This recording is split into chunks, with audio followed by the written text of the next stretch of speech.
Krishna Krishna Hare Hare Hare Rama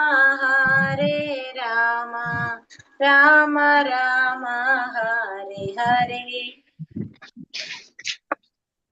Hare Krishna Krishna Krishna Krishna Hare Hare Jaya Gauranita Jaya Gauranita Jaya Gauranita Jaya Gauranita Jaya Panchatattva Jaya Panchatattva Jaya Panchatattva Jaya Panchatattva Jaya Jaya Prabhupada Jaya Prabhupada Jaya Gurudev Jaya Jaya Gurudev Hare Krishna Srila Prabhupada ki jai Gurudev ki jai Nitai Gaura Brahmanande Hari Hari Bol Hare Krishna എല്ലാവർക്കും പ്രണാമം ഹരേ കൃഷ്ണ.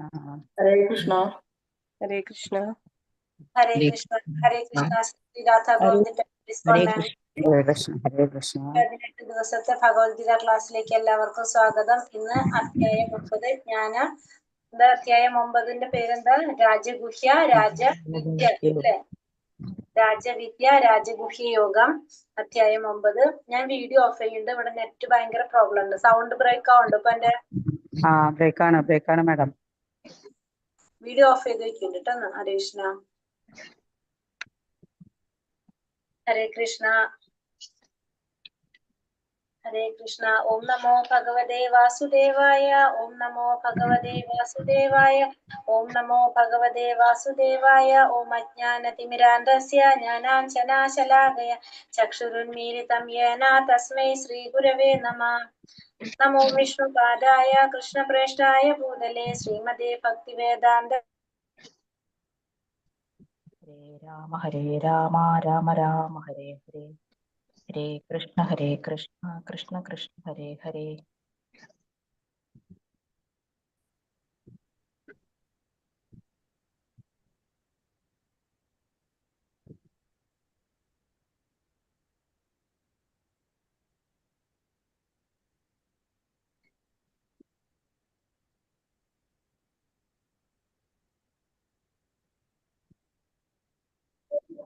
ഒന്നും കാണാനും കേൾക്കാനും പറ്റുന്നില്ല.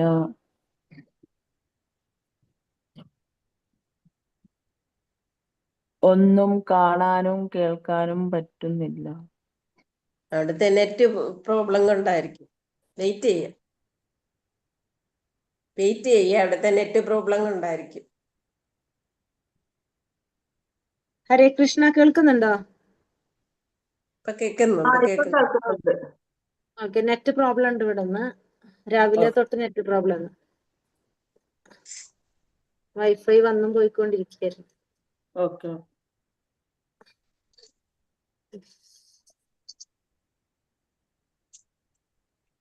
നമുക്ക് class തുടങ്ങാം വേഗം. ഇനി മൊബൈലിലാണ് കയറിയിരിക്കുന്നത്.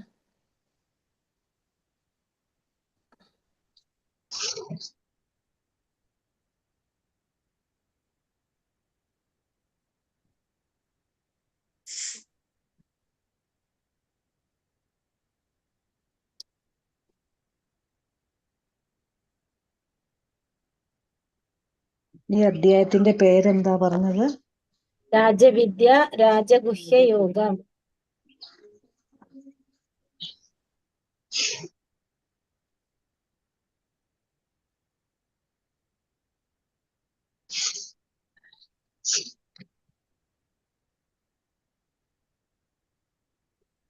കാണുന്നുണ്ടല്ലോ അല്ലെ? ഇപ്പം കാണുന്നുണ്ട്. ഓക്കെ.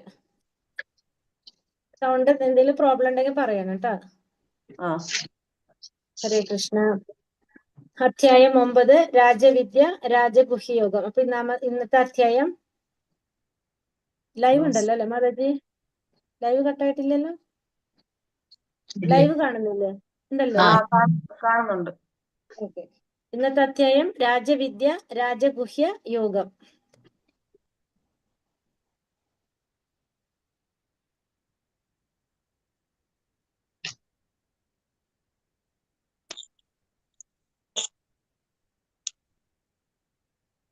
അതാണ് ഇന്ന് അധ്യായം 9. അപ്പൊ ഏറ്റവും ഏറ്റവും നല്ല എന്താ പറയാ, ഏറ്റവും സീക്രട്ട് ആയിട്ടുള്ള അധ്യായമാണ്. അതുകൊണ്ട് തന്നെയാണ് ഈ അധ്യായം എവിടെ വന്നിരിക്കുന്നത്, സെന്ററിൽ വന്നിരിക്കുന്നത് അല്ലെ. കാരണം എന്തിനെ കുറിച്ചാണ് ഈ അധ്യായത്തിൽ പറയുന്നത്? രാജവിദ്യയാണ്, രാജഗുഹ്യം, ഏറ്റവും രഹസ്യമായിട്ടുള്ളതും വിദ്യകളുടെ രാജാവാണെന്നാ പറയണത്. ഏതിനെ കുറിച്ചാ പറയണത്? വല്ല ഐഡിയ ഉണ്ടോ ആർക്കെങ്കിലും എന്തെങ്കിലും? ഭഗവാനോടുള്ള അറിവിനെ കുറിച്ചും കോൺഫിഡന്റിനെ അതായത് അറിവിനെ കുറിച്ച്. എന്തിനെ കുറിച്ചാ പറയണത്? ഇവിടെ പറയണത് ഭക്തിയുടെ സേവനത്തെ കുറിച്ചാ പറയണത്. ഭക്തിയുടെ സേവനത്തെ കുറിച്ചാണ് ഇവിടെ ഭഗവാൻ രാജവിദ്യ എന്ന് പറഞ്ഞിരിക്കുന്നത്. എന്തിനെ കുറിച്ചാണ്?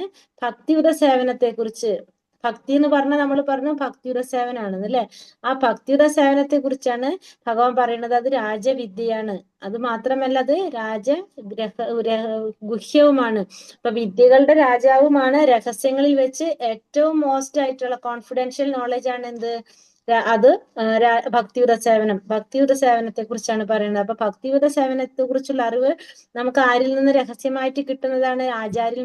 ആചാര്യന്മാരിൽ നിന്ന് രഹസ്യമായിട്ടാണ് നമുക്ക് കിട്ടുന്നത്. അപ്പൊ ഭഗവാനുമായിട്ട് ബന്ധപ്പെടുത്തുന്ന ഈ പ്രക്രിയയാണ് നമ്മൾ യോഗം എന്ന് പറയുന്നത്. അപ്പൊ ഭഗവാനുമായിട്ട് ബന്ധപ്പെടുത്തിയിട്ട് വരുന്ന ഈ രാജവിദ്യ, രാജഗുഹ്യ യോഗം, അതാണ് നമ്മൾ ഈ അധ്യായത്തിൽ നിന്ന് കാണാൻ പോകുന്നത്. അപ്പൊ അത് രാജവിദ്യയാണ്, വിദ്യകളുടെ രാജാവാണ്. അതുപോലെ തന്നെ രഹസ്യങ്ങളിൽ ഏറ്റവും രഹസ്യങ്ങളായിട്ടുള്ളത് ഒന്നാണത്. മോസ്റ്റ് കോൺഫിഡൻഷ്യൽ നോളജ് ആണ് ഇത്, ഈ ഭക്തിയുടെ സേവനം എന്ന് പറയുന്നത്. അപ്പൊ നമ്മൾ ഇപ്പൊ ഒരു സാൻഡ്വിച്ച് ഒക്കെ മേടിക്കുമ്പോൾ അതിന്റെ സെന്ററിലായിരിക്കും അതിന്റെ ക്രീം ആയിട്ടുള്ള സംഭവങ്ങളൊക്കെ വെച്ചിട്ടുണ്ടാവുക. അതേപോലെ തന്നെ ഏറ്റവും കോൺഫിഡൻഷ്യൽ ആയിട്ടുള്ള കാര്യം അതാണ് ഭഗവാൻ ഈ 18 അധ്യായത്തിൽ 9ാമത്തെ അധ്യായത്തിൽ കൊണ്ടുവച്ചിരിക്കുന്നത്. അതാണ് രാജവിദ്യ, രാജഗുഹ്യ യോഗം എന്ന് പറയുന്നത്. ഏറ്റവും കോൺഫിഡൻഷ്യൽ ആയിട്ടുള്ള, ഏറ്റവും ഇമ്പോർട്ടന്റ് ആയിട്ടുള്ള ഒരു അധ്യായമാണ് 9ാമത്തെ അധ്യായം. ഹരേ കൃഷ്ണ. നമുക്ക് അധ്യായത്തിലോട്ട് കടക്കാം. ശ്രീ ഭഗവാനുവാച. ഓം നമോ ഭഗവതേ വാസുദേവായ. ശ്രീ ഭഗവാനുവാച.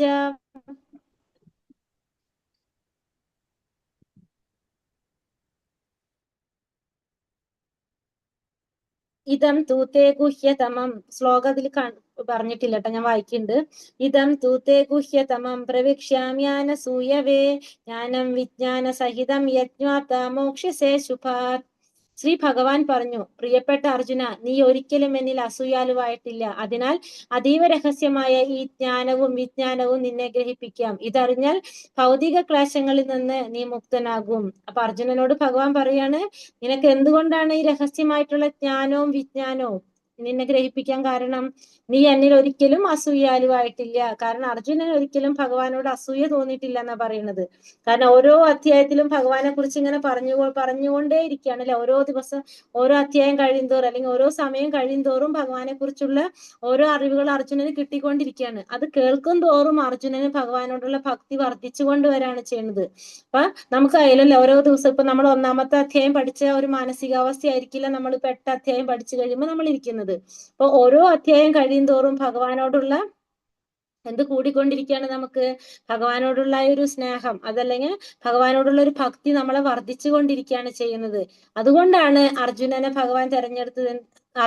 ഭഗവാൻ ഈ രഹസ്യമായിട്ടുള്ള ജ്ഞാനം പറഞ്ഞു കൊടുക്കാനായിട്ട് തെരഞ്ഞെടുത്തതെന്ന് ഭഗവാൻ അർജുനനോട് പറയാണ്. എന്തിനെ കുറിച്ചാണ്? അതീവ രഹസ്യമായ ഈ ഒരു ജ്ഞാനവും വിജ്ഞാനവും. ജ്ഞാനം എന്ന് പറഞ്ഞാൽ നമ്മൾ പറഞ്ഞു ഭഗവാനെ കുറിച്ചുള്ള അറിവ്. ഭഗവാനെ കുറിച്ച് അറിഞ്ഞിരുന്നിട്ട് മാത്രം കാര്യമുണ്ടോ? അത് നമ്മൾ എന്ത് ചെയ്യണം? നമ്മളെ ജീവിതത്തിൽ പ്രയോഗിക്കണം. അതും കൂടി ചെയ്താൽ മാത്രമേ നമുക്ക് എന്ത് ചെയ്യാൻ സാധിക്കുള്ളൂ? നമുക്കത് ഉപയോഗിക്കാൻ സാധിക്കുള്ളൂ. എന്നാൽ മാത്രമേ നമുക്ക് ഈ ഭൗതിക ക്ലേശങ്ങളിൽ നിന്ന് മുക്തനാകാനായിട്ട് സാധിക്കുള്ളൂ.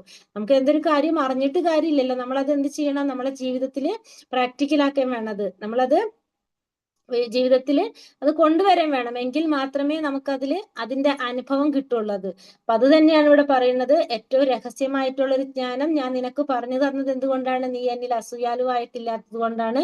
അപ്പോ ഈ രഹസ്യമായ ജ്ഞാനവും വിജ്ഞാനവും അതെന്ത് ചെയ്യണം? ആ ജ്ഞാനം അറിഞ്ഞ് അത് നമ്മളുടെ ജീവിതത്തിൽ പകർത്താനായിട്ട് നമ്മൾ ശ്രമിക്കണം. അങ്ങനെ ഭഗവാനെ പ്രാപിക്കാനായിട്ട് എങ്ങനെയൊക്കെ ചെയ്യാം എന്നുള്ളതാണ് നമുക്കിവിടെ പറഞ്ഞു തരാനായിട്ട് പോകുന്നത്. രാജവിദ്യ രാജഗുഹ്യം പവിത്രാമിതമുത്തമം പ്രത്യക്ഷാവഗമം ധർമ്മ്യം സുസുഖം കർത്തുമവ്യയം. ഈ ജ്ഞാനം രാജവിദ്യയാണ്. രഹസ്യങ്ങളിൽ വെച്ച് രഹസ്യവും ഏറ്റവും പവിത്രവുമായതാണിത്. നേരിട്ട് ആത്മസാക്ഷാത്കാരം നൽകുന്നത് കൊണ്ട് ധർമ്മത്തിന്റെ പരിപൂർണതയാണിത്. ശാശ്വതവും സന്തോഷത്തോടെ ചെയ്യാവുന്നതുമാണ്. ഇപ്പൊ എന്താ പറഞ്ഞ, ഈ ഒരു ജ്ഞാനം രാജവിദ്യയാണെന്നാ പറയണത്. ഇത് രാജവിദ്യയാണ്. അതുപോലെ തന്നെ രഹസ്യങ്ങളിൽ വെച്ച് ഏറ്റവും രഹസ്യമായിട്ടുള്ളതും ഏറ്റവും പവിത്രവുമായിട്ടുള്ളതാണ്. നേരിട്ട് ആത്മസാക്ഷാത്കാരം നൽകുന്നത് കൊണ്ട് തന്നെ ധർമ്മത്തിന്റെ പരിപൂർണതയുമാണിത്. ശാശ്വതവും സന്തോഷത്തോടെ ചെയ്യാവുന്നതുമാണ്. ഏതാണ് എന്തിനെ കുറിച്ച് ഈ പറയുന്നത്? എന്തിനെ കുറിച്ചാ പറയുന്നത്? ഭക്തിയുടെ സേവനത്തെ കുറിച്ചാണ് പറയുന്നത്. എനിക്ക് കേട്ടില്ല മാതാജി. ഭക്തി സേവനം. അതെ, ഭക്തി സേവനത്തെ കുറിച്ചാണ് നമ്മൾ പറയുന്നത്. അത് രാജവിദ്യയാണ്. രഹസ്യങ്ങളിൽ വെച്ച് ഏറ്റവും രഹസ്യവും ഏറ്റവും പവിത്രമായിട്ടുള്ളതാണ്. അത് എന്തിനാണ്? പ്രത്യക്ഷാവഗമം ധർമ്മം എന്നാ പറയുന്നത്. അത് പ്രത്യക്ഷത്തിൽ നമുക്ക് അനുഭവപ്പെടുന്നതാണെന്നാ പറയുന്നത്. മറ്റുള്ളത് പോലെയല്ല, നമുക്കത് പ്രത്യക്ഷത്തിൽ മനസ്സിലാക്കാനായിട്ട് സാധിക്കും. അപ്പൊ ഭക്തിയുടെ സേവനം ചെയ്യുന്നതിന്റെ വിശേഷണമാണ് ഭഗവാൻ ഈ ശ്ലോകത്തിൽ പറഞ്ഞു തരുന്നത്. രാജവിദ്യയാണ്. അത് എത്രമാത്രം പാപകർമ്മങ്ങൾ ഒരാൾ ചെയ്താൽ പോലും അയാളെ പരിശുദ്ധനാക്കാനായിട്ട് എന്തുകൊണ്ട് സാധിക്കുകയാണ്? ഈ ഭക്തിയുടെ സേവനം കൊണ്ട് സാധിക്കും. പ്രത്യക്ഷാവഗമം എന്നാണ് പറയുന്നത് അല്ലെ. പ്രത്യക്ഷത്തിൽ തന്നെ നമുക്കതിന്റെ ഫലം മനസ്സിലാക്കാനായിട്ട് സാധിക്കും. നമുക്കറിയാം, ഇപ്പൊ നാമം ജപിക്കുക നമ്മൾ പറഞ്ഞു. നമ്മളിപ്പോ ഒരു മാല ജപിച്ചുകൊണ്ടിരിക്കുകയാണെങ്കിൽ തന്നെ നമുക്ക് ഒരാഴ്ച നമ്മൾ കണ്ടിന്യൂസ് ആയിട്ട് ഒരു മാല നമ്മൾ ജപിച്ചുകൊണ്ടിരുന്നാൽ തന്നെ നമുക്ക് ആ വ്യത്യാസം നമുക്ക് ഫീൽ ചെയ്യാൻ സാധിക്കും. അപ്പൊ പെട്ടെന്ന് തന്നെ നമുക്കത് പ്രത്യക്ഷത്തിൽ തന്നെ നമുക്ക് അതിന്റെ ഫലം മനസ്സിലാക്കാൻ സാധിക്കുന്നതാണിത്. അത് ഏറ്റവും ആനന്ദകരമായിട്ട് ചെയ്യാൻ സാധിക്കുന്നതാണ് ഭക്തിയുടെ സേവനം. ബാക്കിയുള്ള എല്ലാ കാര്യങ്ങളും ചെയ്താലും നമുക്ക് എന്തുണ്ടാവും? ഒരു മടുപ്പുണ്ടാവും നമ്മുടെ ജീവിതത്തിൽ. പക്ഷെ ഇത് ഓരോ ദിവസം ചെല്ലും തോറും ചെയ്തുകൊണ്ടിരിക്കുകയാണെങ്കിൽ ഓരോ ദിവസം ചെല്ലും തോറും അതിന്റെ രുചി വർദ്ധിച്ചുകൊണ്ടിരിക്കുകയാണ്. അപ്പൊ നമുക്ക് അതിനോട് താല്പര്യം കൂടിക്കൊണ്ടിരിക്കുകയാണ് ചെയ്യേണ്ടത്. അപ്പൊ എന്താ പറയുന്നത്? ഓരോ ദിവസം ചൊല്ലും തോറും അതിനോടുള്ള താല്പര്യം നമുക്ക് കൂടിക്കൊണ്ടിരിക്കുക. അപ്പൊ അത് അത്രയും ആനന്ദകരമായിട്ട് നമുക്ക് ചെയ്യാനായിട്ട് സാധിക്കുന്ന ഒന്നാണ് എന്ത്? ഭക്തിയുടെ സേവനം എന്നാണ് ഇവിടെ പറയുന്നത്. അടുത്ത ശ്ലോകം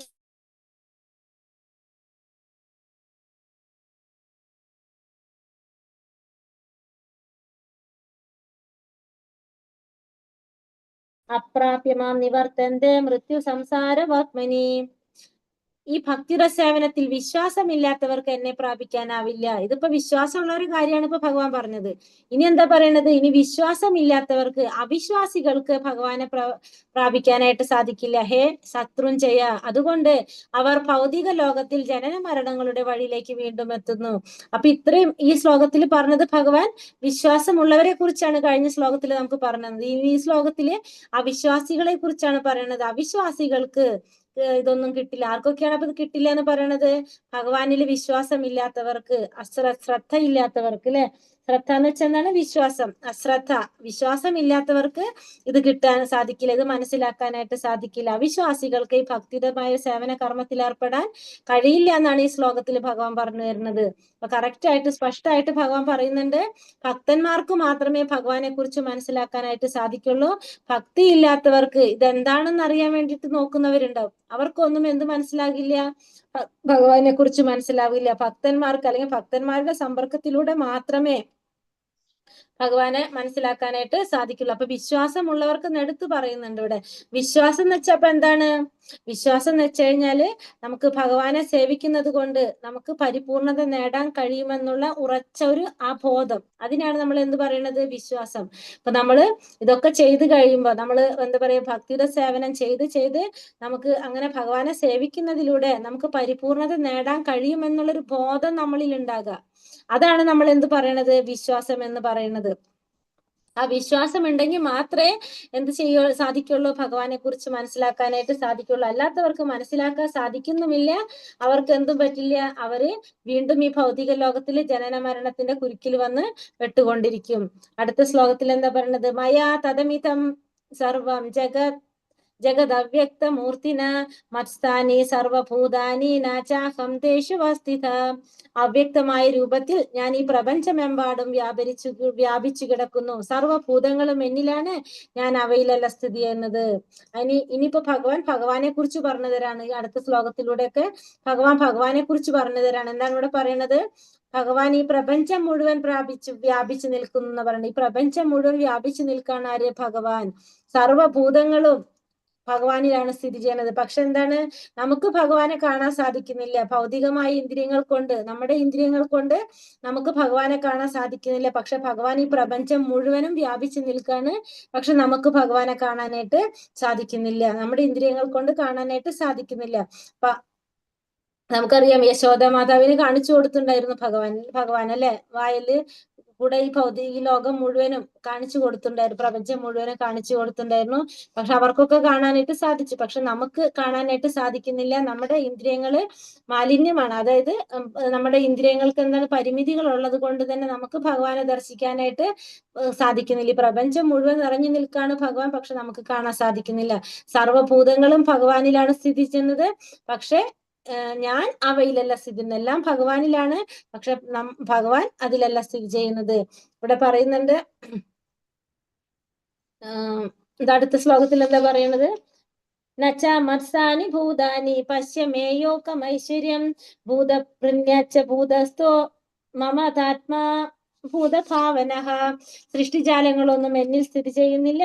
എന്റെ യോഗപ്രഭാവം നോക്കൂ. സർവഭൂതങ്ങളുടെയും പരിപാലകനും സർവവ്യാപിയുമാണെങ്കിലും ഞാൻ ഈ പ്രത്യക്ഷ പ്രപഞ്ചത്തിന്റെ ഒരു അംശമല്ല, മറിച്ച് ഞാനാണ് ഈ പ്രപഞ്ചത്തിന്റെ ഉത്ഭവസ്ഥാനം.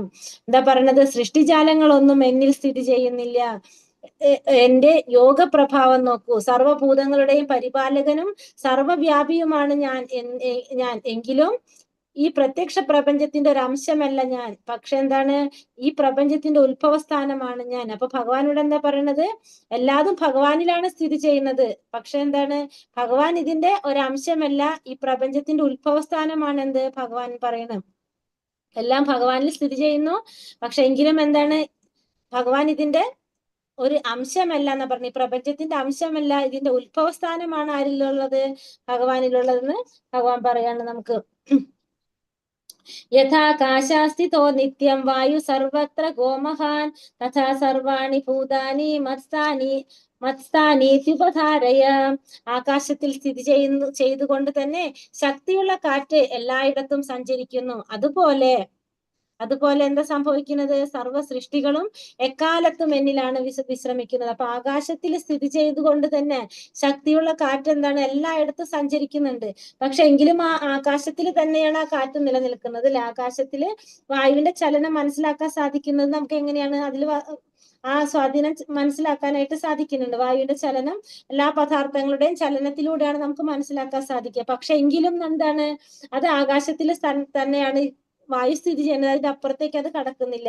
അതുപോലെ തന്നെയാണ് വിസ്മയമായിട്ടുള്ള ഈ പ്രപഞ്ചത്തിന്റെ പരമമായ ഭഗവത് ശക്തിയിലാണ് ഇത് നിൽക്കുന്നത്. അപ്പൊ ഇത് നിലനിൽക്കുന്നത് ഭഗവാന്റെ ശക്തിയിൽ തന്നെയാണ്. എല്ലാം ഇതിനെ ആശ്രയിച്ചാണ് ഇരിക്കുന്നത്. ഭഗവാന്റെ ഹിതമനുസരിക്കാതെ ഒരു പുൽക്കൊടിക്ക് പോലും അനങ്ങാനായിട്ട് സാധിക്കില്ല. അപ്പൊ ഈ ഭൗതിക പ്രപഞ്ചം ഭഗവാനിലാണ് സ്ഥിതി ചെയ്യുന്നതെന്ന് നമുക്ക് പറഞ്ഞു തരണം. ഒരു സാധാരണ മനുഷ്യന് ഊഹിക്കാൻ കഴിയുന്നതിന്റെ അപ്പുറത്തുള്ള കാര്യങ്ങളാണ് ഇതൊക്കെ. നമുക്ക് മനസ്സിലാവുന്ന രീതിയിൽ ഒരു ഉദാഹരണം പറഞ്ഞതാണ് കാറ്റിന്റെ വെച്ചിട്ട്. ശരിക്കും പറഞ്ഞു കഴിഞ്ഞാല് നമുക്ക് ചിന്തിക്കുന്നതിന്റെ അപ്പുറത്തുള്ള കാര്യങ്ങളാണ് ഇതെല്ലാം. പ്രകൃതിം സോമവഷ്ടഭ്യ വിസൃജാമി പുനഃ ഭൂതഗ്രാമമിമം കൃഷ്ണം അവശം പ്രകൃതേർവശാത്. പ്രപഞ്ച പ്രവർത്തനം എന്റെ അധീനതയിലാണ്. എന്റെ ഇച്ഛയ്ക്കനുസരിച്ച് അത് വീണ്ടും വീണ്ടും ആവിർഭവിക്കുകയും ഒടുവിൽ തിരോഭവിക്കുകയും ചെയ്യുന്നു. അപ്പൊ പ്രപഞ്ചത്തിന്റെ പ്രവർത്തനം നടക്കുന്നത് എങ്ങനെയാണ്? ഭഗവാന്റെ അധീനതയിൽ തന്നെയാണ് പ്രപഞ്ചത്തിന്റെ പ്രവർത്തനങ്ങളൊക്കെ നടക്കുന്നത്. അപ്പൊ ഭഗവാന്റെ ഇച്ഛയ്ക്കനുസരിച്ച് അതെന്ത് സംഭവിക്കാണ്? അത് വരുന്നു, ആവിർഭവിക്കുന്നു, പിന്നെ അത് തിരോഭവിക്കുകയും ചെയ്യണം. അപ്പൊ അത് ആദ്യം വരും, പിന്നെ അത് കഴിഞ്ഞിട്ട് അത് പോകും. അതായത് ഭഗവാന്റെ ഇച്ഛയ്ക്ക് അനുസരിച്ചാണ് ഇതൊക്കെ നടക്കുന്നത്. അത് ആദ്യം വരുന്നു, അതായത് ഭഗവാൻ ഒരു ശ്വാസം എടുക്കുമ്പോഴെന്നാ പറയണത്. അപ്പൊ ഭഗവാന്റെ ഒരു ശ്വാസത്തിൽ നിന്നാണ് ഈ പ്രപഞ്ചം ഉണ്ടാകുന്നത്. അപ്പൊ ശ്വാസം എടുക്കുമ്പോൾ പ്രപഞ്ചം ഉണ്ടാകും. അത് കഴിഞ്ഞിട്ട് ആ ശ്വാസം വലിക്കുമ്പോൾ തിരിച്ച് ഉള്ളിലോട്ട് എടുക്കുമ്പോൾ പ്രപഞ്ചം പോകും. അപ്പൊ ഭഗവാന്റെ ആ ശ്വാസം എടുക്കുന്ന ഒരു ഇതിനുള്ളിലാണ് ഈ പ്രപഞ്ചം വരുന്നതും തിരിച്ചു പോകുന്നതെന്നാണ് പറയുന്നത്. അപ്പൊ ഭഗവാന്റെതനുസരിച്ചാണ്, ഭഗവാന്റെ ഇച്ഛയ്ക്ക് അനുസരിച്ചാണ് ഈ പ്രപഞ്ചം ആവിർഭവിക്കുകയും അത് തിരോഭവിക്കുകയും ചെയ്തുകൊണ്ടിരിക്കുന്നത്. നച്ച മാം താനി കർമാണി നിപത്തന്തി ധനഞ്ജയ ഉദാസീന മസക്തം തേഷു കർമ്മഷു. ധനഞ്ജയ, ഈ കർമ്മങ്ങൾക്കൊന്നും തന്നെ എന്നെ ബന്ധിപ്പിക്കുവാൻ കഴിയില്ല. എന്നിരുന്നാലും എന്താ പറയണത്, ഈ കർമ്മങ്ങൾക്കൊന്നും തന്നെ എന്നെ ബന്ധിക്കുവാൻ കഴിയില്ല. ഈ ഭൗതിക പ്രവർത്തനങ്ങളോട്, ഒരു ഭൗതിക പ്രവർത്തനങ്ങളോടും ബന്ധപ്പെടാതെ ഉദാസീനനെ പോലെ സ്ഥിതി ചെയ്യുകയാണ് ഞാൻ. എന്താ പറഞ്ഞത് ഇവിടെ ഭഗവാൻ ഇത് പറയണ്ടെങ്കിൽ ഭഗവാനാണ് ഇതൊക്കെ ചെയ്യണമെന്ന് പറഞ്ഞാലും ഭഗവാന് യാതൊരു പ്രവൃത്തി ഇല്ലെന്ന് നമുക്ക് തെറ്റിദ്ധരിക്കാം. അതുകൊണ്ട് പറയാണ്, ആത്മീയ ലോകത്തില് ഭഗവാൻ നിരന്തരം പ്രവർത്തിച്ചു കൊണ്ടിരിക്കുകയാണ് ചെയ്യുന്നത്. അദ്ദേഹം എപ്പോഴും എന്താണ്, ഈ ആധ്യാത്മിക പ്രവർത്തനങ്ങളിൽ ഏർപ്പെട്ടുകൊണ്ടിരിക്കുകയാണ്. ഭൗതികമായിട്ട് യാതൊരു ബന്ധവും ഭഗവാൻ ഇല്ല. പക്ഷെ ഇതെല്ലാം നിർവഹിക്കുന്നത് ആരാണ്? ഈ ആധ്യാത്മികത്തിലുള്ള പ്രവർത്തനങ്ങളൊക്കെ നിർവഹിക്കുന്നത് ഭഗവാന്റെ വിവിധ ശക്തികള്. ആ ശക്തികളിലൂടെയാണ് ഈ കർമ്മങ്ങൾ മുഴുവനും, ഈ ഭൗതിക കർമ്മങ്ങൾ മുഴുവനും നിർവഹിക്കുന്നത് ഭഗവാന്റെ ശക്തികളിലൂടെയാണ്. അതുകൊണ്ട് നമ്മൾ എന്ത് പറയാം, ഭഗവാനെ ഉദാസീനനെ പോലെയാണ് കാണുന്നതെന്ന് പറയാനായിട്ട് സാധിക്കും. ഭഗവാൻ ഉദാസീനനെ പോലെ സ്ഥിതി ചെയ്യുന്നു പറയാനായിട്ട് സാധിക്കും. മയധ്യക്ഷേണ പ്രകൃതി സൂയതേ സചരാചരം ഹേതുനാനേന കൗന്ദേയ ജഗത് വിപരിവർത്തതേ. അല്ലയോ കുന്തിപുത്ര, എന്റെ ശക്തിവിശേഷങ്ങളിൽ ഒന്നായ ഈ ഭൗതിക പ്രകൃതി എന്റെ നിർദ്ദേശം അനുസരിച്ച് ചരാചരങ്ങളെയെല്ലാം സൃഷ്ടിക്കുന്നു. ഈ നിയമം അനുസരിച്ച് വീണ്ടും വീണ്ടും പ്രപഞ്ചം സൃഷ്ടിക്കപ്പെടുകയും സംഹരിക്കപ്പെടുകയും ചെയ്യുന്നു.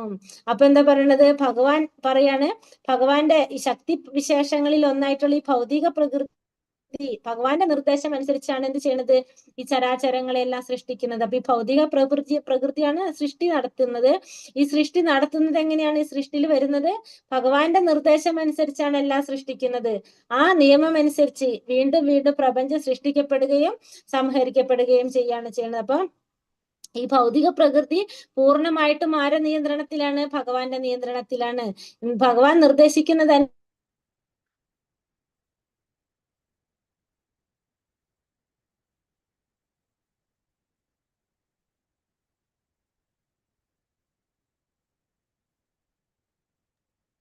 കേൾക്കുന്നില്ല.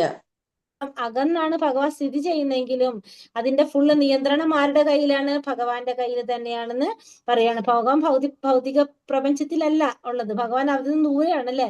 പക്ഷെ എങ്കിലും ഭഗവാന്റെ നിയന്ത്രണത്തിൽ തന്നെയാണ് എന്ത് നടക്കുന്നത്? ഈ ഭൗതിക പ്രപഞ്ചത്തിലെ കാര്യങ്ങളെല്ലാം നടക്കുന്നത്. അവജാനന്തി മാ മൂഢ മാനുഷീതനും ആശ്രിതം പരം ഭാവമജാനന്തോ മമ ഭൂത മഹേശ്വരം. മനുഷ്യരൂപത്തിൽ അവതരിക്കുന്ന എന്നെ മൂഢന്മാർ നിന്ദിക്കുന്നു. എല്ലാറ്റിനും ഈശ്വരനായ എന്റെ അതീന്ദ്രിയ സ്വഭാവം അവർക്ക് അറിഞ്ഞുകൂടാ. അപ്പൊ മനുഷ്യരൂപത്തിൽ അവതരിക്കുന്ന ഭഗവാനെ മൂഢൻ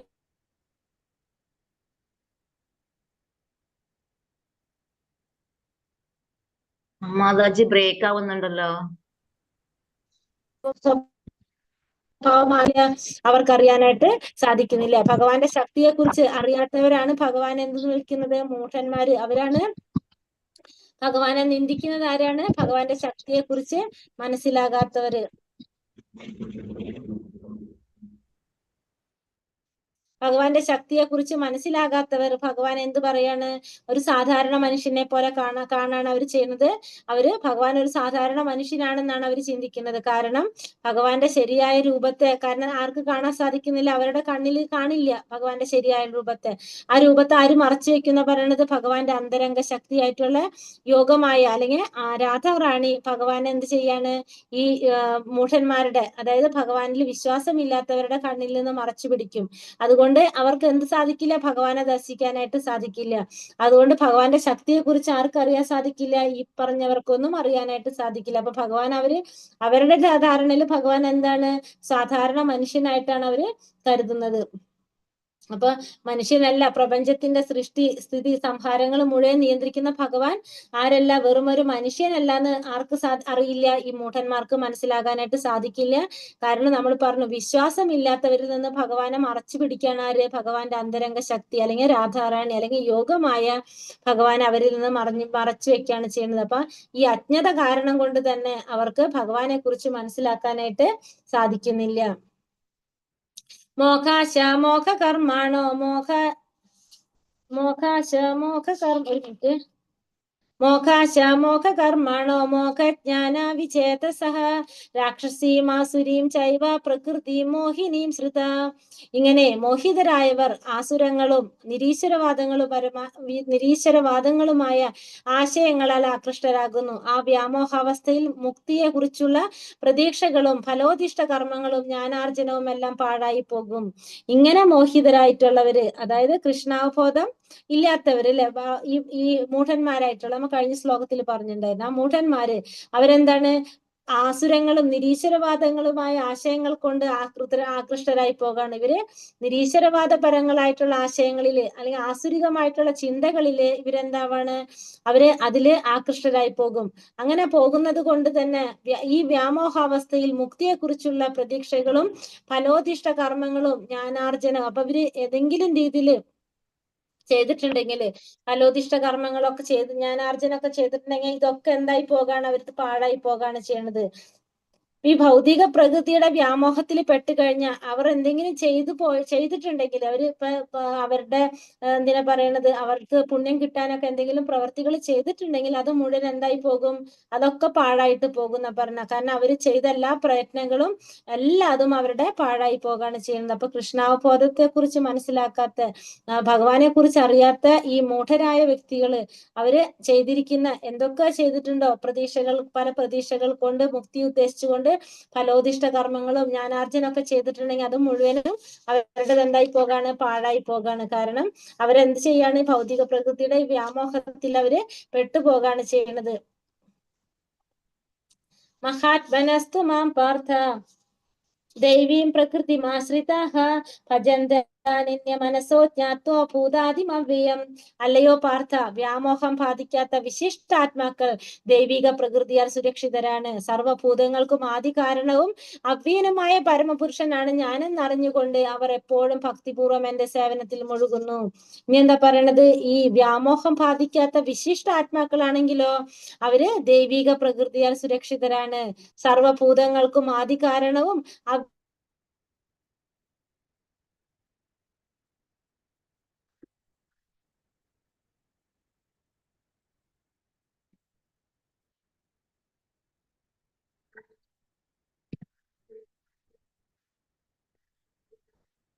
വിശിഷ്ടാത്മാക്കള് അവര് ജി ഹരേ കൃഷ്ണ, ഇടയ്ക്കിടയ്ക്ക് ബ്രേക്ക് ആയി പോകുന്നുണ്ട് കേട്ടോ. ഇപ്പോഴും ബ്രേക്ക് ആവുണ്ടോ? ഞാൻ break ആയി. ആ, കേട്ടില്ല. ഇപ്പോഴും കുറച്ച് ഭാഗം കട്ടായി പോയി. നെറ്റ് ഭയങ്കര പ്രോബ്ലം. ഞാൻ മൊബൈലിൽ നിന്നാണ് കയറിയിരിക്കുന്നത്. ഹരേ കൃഷ്ണ. ഹരേ കൃഷ്ണ മാതാജി. ഭയങ്കര ബുദ്ധിമുട്ടുണ്ടോ? ഇല്ല, ഇടയ്ക്ക് കട്ടായി പോകുന്നു, കുറച്ചു നേരം ബ്ലാങ്ക് ആയിട്ട് കിടക്കുന്നു. ഓക്കെ. കട്ടാകുന്നത്, പക്ഷെ നമ്മൾ ഈ സ്ക്രീനിൽ കാണുന്നത് വായിക്കുമ്പോൾ അതിന്റെ പോർഷൻ പറയുന്നത് ഇന്നതാണ് എന്നുള്ളത് മനസ്സിലാക്കാൻ പറ്റുന്നുണ്ട്. ഓക്കെ മാതാജി, ഹരേ കൃഷ്ണ. അല്ലയോ പാർത്ഥ, വ്യാമോഹം ബാധിക്കാത്ത വിശിഷ്ടാത്മാക്കൾ ദൈവിക പ്രകൃതിയാൽ സുരക്ഷിതരാണ്. സർവഭൂതങ്ങൾക്കും ആദി കാരണവും അവ്യയനുമായ പരമപുരുഷനാണ് ഞാനെന്നറിഞ്ഞുകൊണ്ട് അവർ എപ്പോഴും ഭക്തിപൂർവ്വം എന്റെ സേവനത്തിൽ മുഴുകുന്നു. എന്താ ഇവിടെ പറഞ്ഞു വരുന്നത്, മഹാത്മാക്കളായിട്ടുള്ളവര്, അതായത് മഹാത്മാക്കളാവ് എങ്ങനെയാണ്, ഉയർന്ന തലത്തിലുള്ള അല്ലെ പരിശുദ്ധ ഭക്തന്മാർ, അതാണ് ഭഗവാന്റെ പരിശുദ്ധ ഭക്തന്മാരായിരിക്കും അവര് ദൈവിക പ്രകൃതിയാൽ സുരക്ഷിതരായിരിക്കുന്ന പറയണത്. അത് അവരെന്താണ്, ഭഗവാന്റെ അന്തരംഗ ശക്തിയായിട്ടുള്ള, നമ്മൾ പറഞ്ഞു യോഗമായ അവരെന്ത് ചെയ്യാണ്, അവരെ സുരക്ഷിതരാക്കാണ് ചെയ്യുന്നത്. കാരണം ഈ മഹാത്മാക്കൾ എന്ന് പറയുന്നത് ഭഗവാന്റെ പരിശുദ്ധ ഭക്തന്മാരാണ്. അവരെങ്ങനെയാണ്, ഭഗവാനിൽ ഒഴികെ വേറൊരു വിഷയത്തിലും അവർക്ക് യാതൊരു താല്പര്യം ഉണ്ടാവില്ല. അവർക്ക് ഭഗവാനാണ് ആദിപുരുഷനും സർവ്വ കാരണങ്ങൾക്കും കാരണം അദ്ദേഹമാണെന്ന് ആർക്കറിയാൻ സാധിക്കും, ഈ മഹാത്മാക്കൾക്ക് അറിയാനായിട്ട് സാധിക്കും. അവർക്ക് എന്തുമാത്രം ലക്ഷ്യമുള്ളൂ, ഭഗവാന് ഫുൾ ടൈം ഭഗവാനെ സേവനം ചെയ്യാന്ന് മാത്രമേ അവരുടെ ലക്ഷ്യമുള്ളൂ. അങ്ങനെയുള്ളവരെ ആര് സംരക്ഷിച്ചുകൊണ്ടിരിക്കുകയാണ്, ഭഗവാന്റെ അന്തരംഗ ശക്തിയായിട്ടുള്ള രാധാറാണി അല്ലെങ്കിൽ യോഗമായ എന്ത് ചെയ്യാണ്, അവരെ സംരക്ഷിച്ചുകൊണ്ടിരിക്കുകയാണ്. കാരണം അവര് ശരീരബോധത്തിലല്ല അവർ നിൽക്കുന്നത്. അവരെന്താണ്, അവര് കൃഷ്ണാവബോധത്തിലുള്ളവരാണ്. അവര് ഭഗവാനെയാണ് അവർ ഏത് സമയത്തും ചിന്തിച്ചു കൊണ്ടിരിക്കുന്നത്. അപ്പൊ അതുകൊണ്ട് തന്നെ അവരെപ്പോഴും ഭഗവാന്റെ ശക്തിയായിട്ടുള്ള ആരാണ്, ദൈവിക ശക്തിയായിട്ടുള്ള അന്തരംഗ ശക്തിയായിട്ടുള്ള രാധാറാണി സുരക്ഷിതരാക്കി വെക്കുകയാണ് ചെയ്യുന്നത് അവര്. അവരെപ്പോഴും ഭഗവാന്റെ ഭക്തിയുടെ സേവനത്തിൽ മുഴുകിക്കൊണ്ടിരിക്കുകയും ചെയ്യും. സതതം കീർത്തയന്തോ മാം യദന്തശ്ചാദൃഢാവൃതഃ നമസ്യന്തശ്ച മാം ഭക്ത്യാ നിത്യയുക്ത ഉപാസത്തെ. എല്ലായ്പ്പോഴും എന്റെ കീർത്തികൾ ആലപിച്ചും നിശ്ചയദാർഢ്യത്തോടെ പ്രയത്നിച്ചും എന്റെ മുന്നിൽ പ്രണമിച്ചും ഈ മഹാത്മാക്കൾ നിരന്തരം എന്നെ ഭക്തിയോടെ ആരാധിക്കുന്നു. ഇനി എങ്ങനെയാണ് ഇപ്പൊ നമ്മൾ പറഞ്ഞു വിജ്ഞാനം അല്ലെ, അത് ഈ അധ്യായത്തിൽ പറഞ്ഞത്. ആദ്യം നമ്മള് ആ ജ്ഞാനത്തെ കുറിച്ച് പറയണം. ഇനി അത് എങ്ങനെയാണ് പ്രാക്ടിക്കൽ ആക്കണമെന്ന് പറയാണ്. ഈ മഹാത്മാക്കൾ എന്താ ചെയ്യുന്നത്? ഭഗവാനെ കുറിച്ച് മനസ്സിലാക്കി കഴിഞ്ഞാല് അവരെപ്പോഴും ഭഗവാന്റെ കീർത്തനങ്ങൾ ആലപിച്ചുകൊണ്ടിരിക്കും, ഭഗവാന്റെ കീർത്തികളെ കുറിച്ച് ആലപിച്ചുകൊണ്ടിരിക്കും. നിശ്ചയദാർഢ്യത്തോടെ പ്രയത്നിച്ചുകൊണ്ട് എന്റെ മുന്നിൽ പ്രണമിച്ചുകൊണ്ടും ഈ മഹാത്മാക്കൾ നിരന്തരം ഭക്തിയോടെ എന്നെ ആരാധിക്കുന്നു. അപ്പൊ ഇവരെങ്ങനെയാ ചെയ്യണത്? എന്തൊക്കെ ചെയ്യണം, എങ്ങനെയൊക്കെ ചെയ്യണം എന്നുള്ളതാണ് നമുക്ക് പറഞ്ഞു തരുന്നത്. ഈ മഹാത്മാക്കൾ എന്താ ചെയ്യണത്? അവര് എല്ലായ്പ്പോഴും ഭഗവാന്റെ കീർത്തികൾ ആലപിച്ചുകൊണ്ടേയിരിക്കും. പിന്നെ അവര് നിരന്തരം ഭഗവാന്റെ സേവനങ്ങളിൽ ഏർപ്പെട്ടുകൊണ്ടിരിക്കും. അങ്ങനെ ഇവര് എന്ത് ചെയ്തുകൊണ്ടിരിക്കുകയാണ്? ഭഗവാനെ നിരന്തരം ഭക്തിയോടെ ആരാധിച്ചു കൊണ്ടിരിക്കുക ചെയ്യണത്. ഭഗവാന്റെ കീർത്തികൾ ആലപിച്ചുകൊണ്ടിരിക്കും, നിശ്ചയദാർഢ്യത്തോടെ പ്രയത്നിച്ചുകൊണ്ടിരിക്കും, ഭഗവാന്റെ മുന്നിൽ പ്രണമിപ്പിച്ചുകൊണ്ട് നിരന്തരം അവർ ഭക്തിയോടെ ഭഗവാനെ ആരാധിച്ചു കൊണ്ടിരിക്കുക ചെയ്യണത്. ഈ മഹാത്മാക്കള് അങ്ങനെയാണ് ചെയ്യണത്. അപ്പൊ ഇങ്ങനെയാണ് ചെയ്യേണ്ടതെന്നാണ് നമ്മളോട് പറഞ്ഞത്. ഒരു പ്രാക്ടിക്കലായിട്ട് നമ്മൾ എങ്ങനെയാ ചെയ്യേണ്ടതെന്ന് നമുക്കിവിടെ പറഞ്ഞു തരാണ്. പിതാഹമസ്യ ജഗതോ മാതാ താതാ പിതാമഹഃ വേദ്യം പവിത്രമോങ്കാരം ഋക്സാമായജുരേവച. ലോകത്തിന്റെ അമ്മയും അച്ഛനും രക്ഷകനും പിതാമഹനും ഞാൻ തന്നെ. അറിയേണ്ടതും പവിത്രമാകുന്നതും പ്രണവവും ഋക് സാമ യജുർവേദങ്ങളും ഞാൻ തന്നെയാണ്. അപ്പൊ ഭഗവാൻ എന്താ പറയണത്? ഈ ഭൗതിക പ്രപഞ്ചത്തിൽ, ഈ പ്രപഞ്ചത്തിന്റെ അച്ഛനും അമ്മയും രക്ഷകനും പിതാമഹനും എല്ലാം ആര് തന്നെയാണ്? ഞാൻ തന്നെയാണ്. അപ്പൊ അറിയേണ്ടതും ആരെ കുറിച്ചാണ്? എന്നെ കുറിച്ചാണ്. ഞാൻ എല്ലാതും എന്നിൽ നിന്നാണ് വരുന്നത്. അതുകൊണ്ട് എന്നെ കുറിച്ച് തന്നെയാണ്. എല്ലാ വേദങ്ങളും ഞാൻ തന്നെയാണ്. വേദങ്ങളുടെ ഉദ്ദേശം എന്താണ്? ഭഗവാനെ കുറിച്ച് മനസ്സിലാക്കുക എന്നുള്ളതാണ്. അപ്പൊ എല്ലാതും ആരെ കുറിച്ചാണ് പറയണത്? എന്നെ കുറിച്ചാണ് പറയേണ്ടത്.